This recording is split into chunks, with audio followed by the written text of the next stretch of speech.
ડીસામાં food વિભાગનો સપાટો, 3 પેઢીઓમાંથી શંકાસ્પદ ઘીનો મોટો જથ્થો જપ્ત.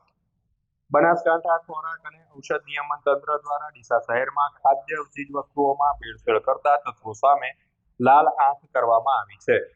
પાલનપુર વર્તુળ કચેરીની ટીમ દ્વારા ડીસામાં ઘીનું ઉત્પાદન અને વેચાણ કરતી 3 જુદી જુદી પેઢીઓ પર અચાનક દરોડા પાડી શંકાસ્પદ ઘીનો જથ્થો જપ્ત કરવામાં આવ્યો છે. Senior food safety officer HV Gurjar અને ટીમ દ્વારા હાથ ધરવામાં આવેલી આ તપાસમાં ચોંકાવનારી વિગતો સામે આવી છે.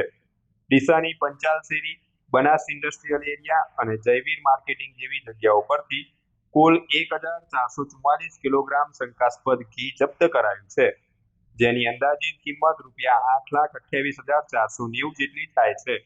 આ એકમો માન્ય પરવાનગી વગર જ ધમધમતા હોવાનું પણ તપાસમાં ખુલ્યું છે. Food safety and standard act 2006 હેઠળ આ તમામ નમૂનાઓ તપાસ માટે લેબોરેટરીમાં મોકલવામાં આવ્યા છે. જો રિપોર્ટમાં ભેળસેળ સાબિત થશે તો જવાબદારો સામે કડક કાયદેસરની કાર્યવાહી કરવામાં આવશે. તંત્રની આ કામગીરીથી ભેળસેળિયા તત્વોમાં ફફડાટ વ્યાપી ગયો છે.